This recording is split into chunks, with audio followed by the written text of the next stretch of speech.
Adults with ADHD often assume that if something isn't working in their lives, the problem, must be them. If that's true for you, you may not be stopping to ask yourself, how is the environment I'm operating in contributing to my challenges? You've tuned in to Reimagining Productivity with ADHD, a podcast for ADHD adults like you who want to learn the best strategies, tools, and skills to get your essential work done in a way that works with the way your brain is wired. I'm Marla Cummins, an ADHD and executive function coach, and I'm glad you decided to join me today on this journey toward doing what matters most to you without trying to do it like everyone else. Today, I'd like to introduce you to a different way of thinking about your ADHD. When things aren't going well, as I said earlier, many of us instinctively look inward. We ask ourselves, what am I doing wrong? Why can't I just get this right? But we may rarely stop to consider the role our environment is inevitably playing in how well we operate. And when I say environment, I'm not talking just about your physical surroundings, though that is certainly part of it. I'm also talking about your inner environment, the people around you, your work environment, social environments, and the environments that help restore your energy. To set the stage, I want to be sure you know that I won't be giving you a list of ways to change those environments or solve the problems you may have because of those environments. Rather, in this podcast, I want to help you take the first step, which is to become aware of them. Because once you begin noticing how different environments affect the way you think, feel, and function, you'll have a much better understanding of why some situations seem to bring out the best in you, while others may leave you feeling overwhelmed or stuck. And that awareness will better let you take the next step, which is to choose what to do if a particular environment is not serving you. In some situations, you may be able to change the environment. In others, you may decide to reduce your exposure or to remove yourself from it altogether when you realize that the environment isn't something you can change, at least right now. My hope is that you'll begin to recognize that your struggles don't occur in a vacuum. You're part of many systems, and those systems influence how you experience and are able to manage your ADHD. The first environment I'd like to talk about is the one within you. For many adults with ADHD, their inner environment has been shaped over the years by the messages that we've received from others and then internalized, such as, you should try harder. You don't care. You only follow through when you want to. You're such a slob. Why can't you ever get anywhere on time? You made that mistake again? I'm sure you can think of plenty others. And over time, those messages can become the way you think about yourself. Maybe you've come to see yourself as someone who disappoints people, someone who forgets things, someone who just can't get organized, or someone who just keeps on making mistakes. Now, that's the lens through which you experience everything else. For example, imagine you get an email from someone and the tone feels a little off to you. If your inner environment is shaped by the belief that you disappoint people or that you're always doing something wrong, you might immediately think, did I do something? Are they annoyed at me? Did I screw up? Now imagine that same email when you're approaching the situation with more curiosity, calm, and confidence. You might think, that sounded a little off, a little different than usual. I wonder what's going on. You might even decide to check it out rather than filling in the blanks yourself. Same email, very different experience. Ultimately, your inner environment affects the way you move through the world. While you certainly don't have control over everything that happens to you, the way you think about yourself and respond to others can influence the choices you make and the interactions you have. So, are the beliefs you're carrying right now helping you move toward the life you want? Or are they making that journey with ADHD more difficult? As we move through the rest of this episode and explore the environments around you, keep your inner environment in mind. Now let's move from your inner environment to the environment that includes your closest relationships. Because the people we're closest to can either make it easier or harder to navigate life with ADHD. I'm sure you've experienced this before. So let's start by exploring 3 important aspects of those relationships: attunement, communication, and repair work. There's certainly a lot more that goes into relationships, but let's look at these. A good place to start is by exploring the question of attunement. The feeling that another person really gets you. That is, they're interested in understanding how you think, curious about your perspective, and accept you. Yes, even when you make mistakes or just operate in a different way than what they might choose. And of course, you just enjoy being around each other. That doesn't mean they agree with everything you do or that they won't hold you accountable for your actions. In fact, healthy relationships often include accountability. But accountability feels very different when it's built on understanding instead of judgment. So think about the people in your life. Who do you feel good being around and don't feel you have to mask? Now, of course, attunement is only part of what makes a relationship. The next area I want to explore is open and honest communication, which is often not attended to enough for adults with ADHD. And that makes sense to me because, well, it can be hard and maybe even feel risky at times. Think about whether you can express your feelings or bring up concerns without worrying that you'll be dismissed or told you are just too sensitive.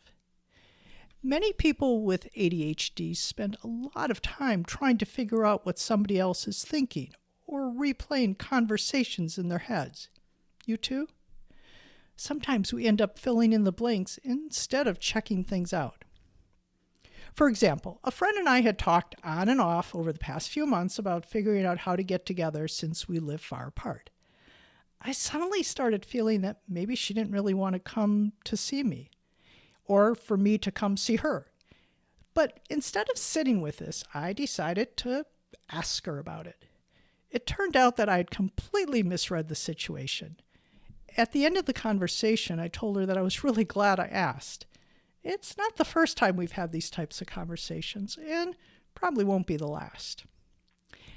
And this brings me to something that, in my experience working with ADHD adults, is another one of the most overlooked skills in relationships, and that is being able to do the repair work needed when things go wrong. Because, well, things will go wrong. There will be misunderstandings, hurt feelings, frustration, and even anger when you forget something from time to time, interrupt someone on occasion, miss a deadline, or something else. You get it. That doesn't mean you shouldn't work on doing better. Of course you should. But lasting change is much more likely when you can do the repair work, whether that's simply an apology, or fixing a situation when possible, or maybe creating a plan together to minimize the chances of it happening again, without fearing shame or rejection. And by repair work, I mean talking about what happened, apologizing, and again, just figuring out how to move forward. Here's a very small example that happened recently to me. Last week, my daughter and I were watching a TV series together. She had seen the show before, but I hadn't, and she wanted to tell me something about one of the characters while we were watching. I don't know about you, but for me, trying to listen to a show while someone else is talking to me can be a little bit of sensory and cognitive overload. So instead of pausing the show and listening to her, which I wish I would have, I just said, shh. I could see the look on her face, and I knew something was wrong. I didn't know exactly what it was, but I knew my response had not landed well. So the next day, I just sent her a text and simply said I was sorry. And sure enough, she said she was irritated. It wasn't a big deal, but it was an opportunity to acknowledge what had happened, take responsibility for my part, repair it, and then we moved on. Think about the important relationships in your life.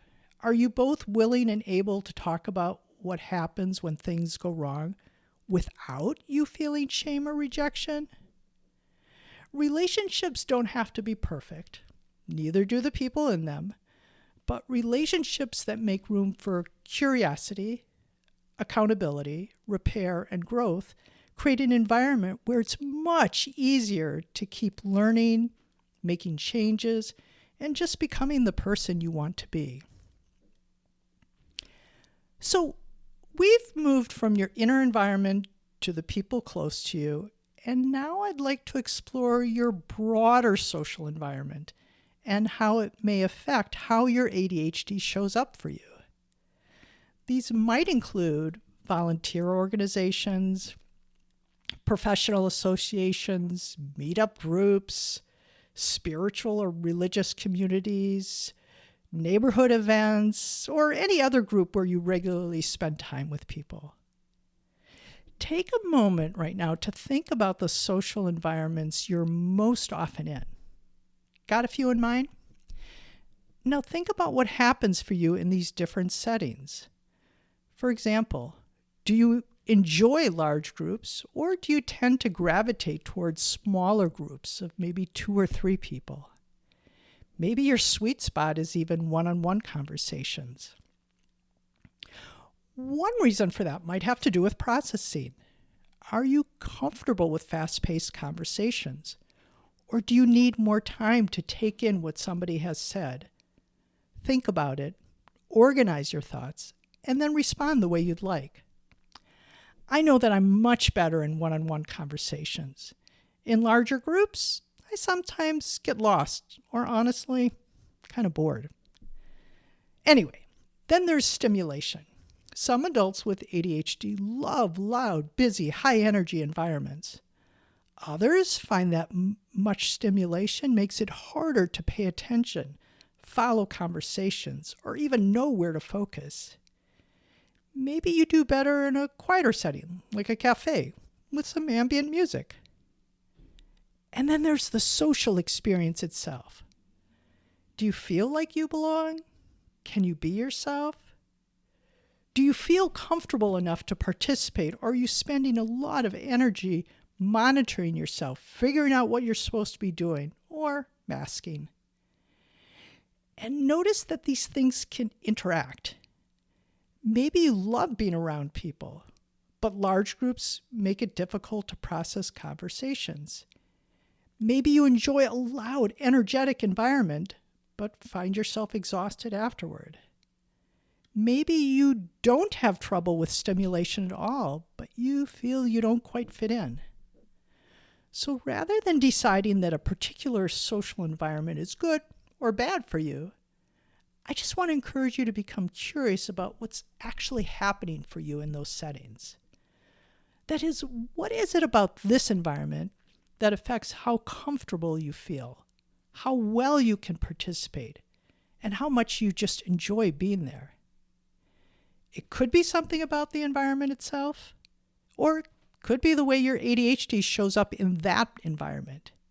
It could be your expectations, past experiences, the people you're with, your energy level, or something entirely different.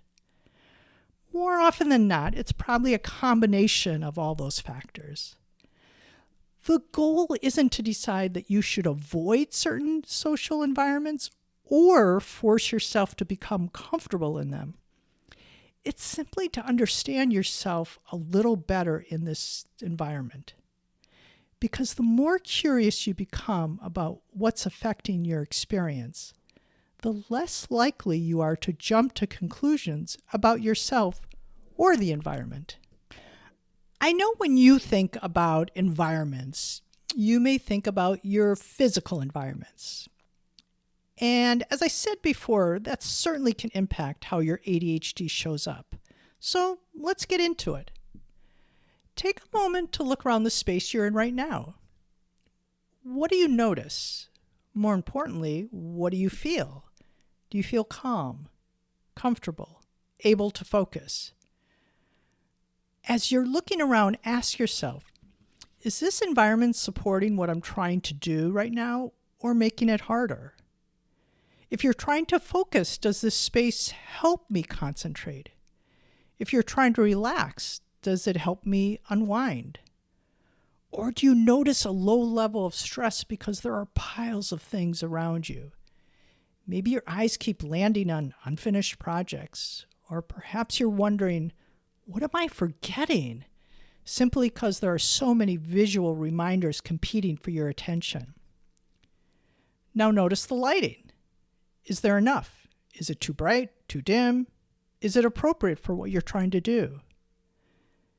Next, think about the noise level. Some adults with ADHD concentrate better with a little background noise. Others find almost any noise distracting. Neither, of course, is right or wrong. The important question is whether the level of noise is helping or hindering what you're trying to do. And if you work outside your home, think about that environment too. Do you work in an open office? Is there constant movement, conversation, or interruptions? If so, how does it affect you? Or perhaps you have a private office where it's easier to control distractions. Finally, think about your workspace. Is it set up in a way that supports the work you're doing? Is your chair comfortable? Is your desk arranged in a way that helps you work effectively? Do you have enough room to move if movement helps you think more clearly? So as you think about your physical environment, don't worry yet about what you can or can't change. Just notice how it impacts you and how it may affect how your ADHD shows up for you. And since many of us spend 8 or more hours a day at work, whether on-site or remotely, it's of course worth taking some time to consider your work environment. Since we've already looked at your physical environment, I won't revisit that aspect here, although of course the physical space where you work still matters. Instead, I want to talk with you more broadly about your work environment. To start, consider whether the work you do primarily draws on your strengths or whether it regularly requires you to operate in areas that are comparatively more difficult for you, perhaps at least in part because of your ADHD.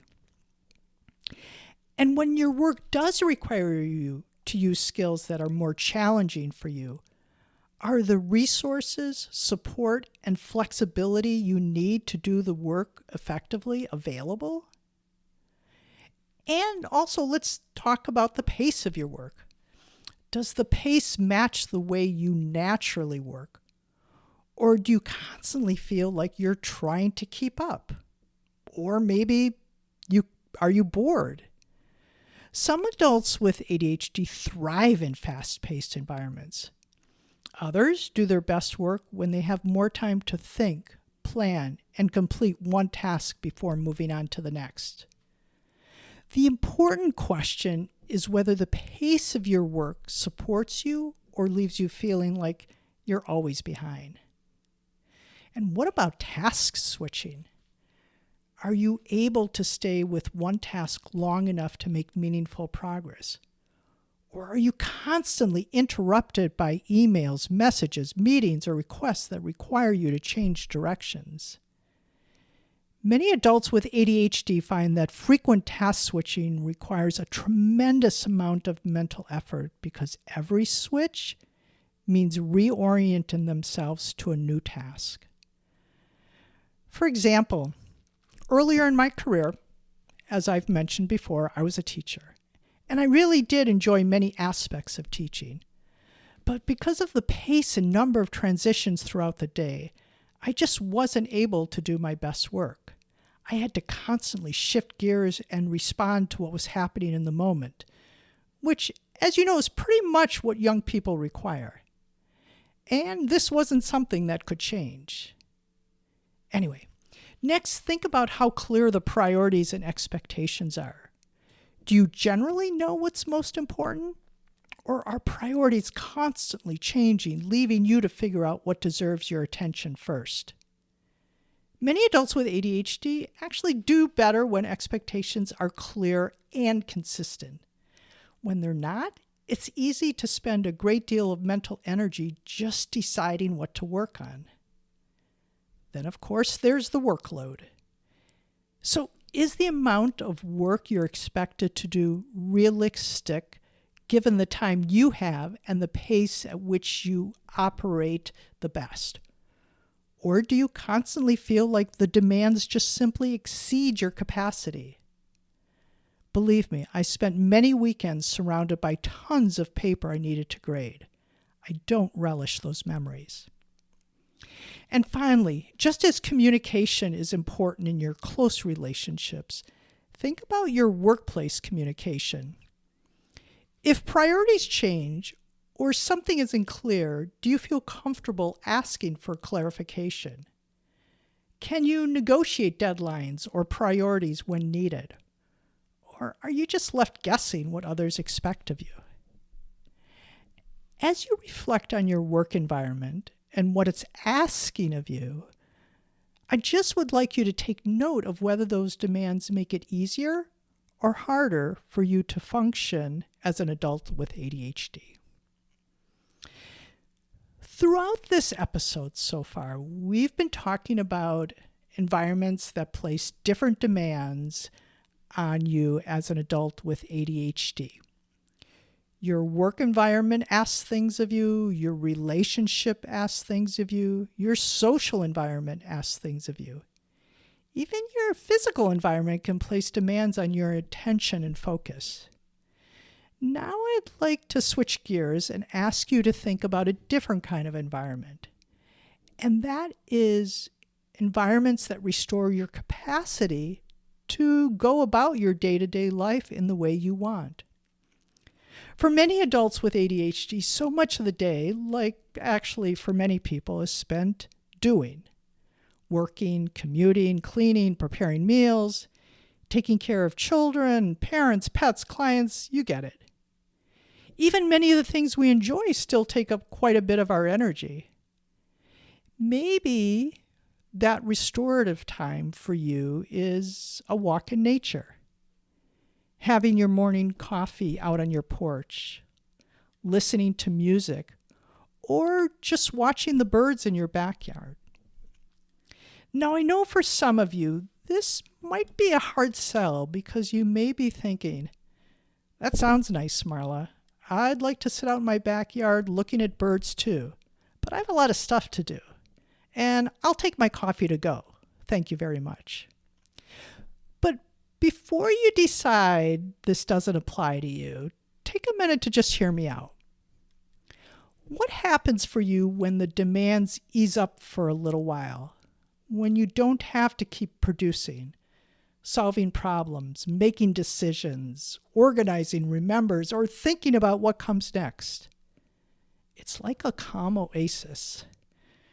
Sometimes, if being productive is your thing, you may assume that if you're not accomplishing something and nothing important is happening, then you should get going. You should get on the ball and start working. But I don't think that's necessarily true. Think of a chrysalis. From the outside, it appears completely still. Yet we know inside remarkable change is taking place. So I'm thinking that perhaps stillness for us serves a similar purpose. Maybe moments of calm help us engage in our day-to-day life with a little bit more ease. On the one hand, one of my favorite environments is early in the morning with a cup of coffee, a good book, some quiet music, and the sun just beginning to come up. Yep, I'm an early riser. I'm awake, I'm reading, I'm thinking, but there's a completely different quality to that experience. My mind just feels more spacious. My nervous system is calm. I don't feel hurried, usually. It doesn't always work this way, but many mornings it does. So what environments help restore your capacity to engage with the rest of your life? What I hope you're taking away from this episode is that while your ADHD symptoms aren't going to disappear, the environments you operate in can make it easier or harder for your ADHD to show up in ways that support the life you want. That's it for now, and I'm really glad you joined me. If this resonated with you and you want to hear more strategies for working with your ADHD or executive function challenges, please hit like and follow so you don't miss future episodes. And until next time, this has been Reimagining Productivity with ADHD. I'm Marla Cummins, reminding you that ADHD doesn't define you, but how you work with it can shape what's possible.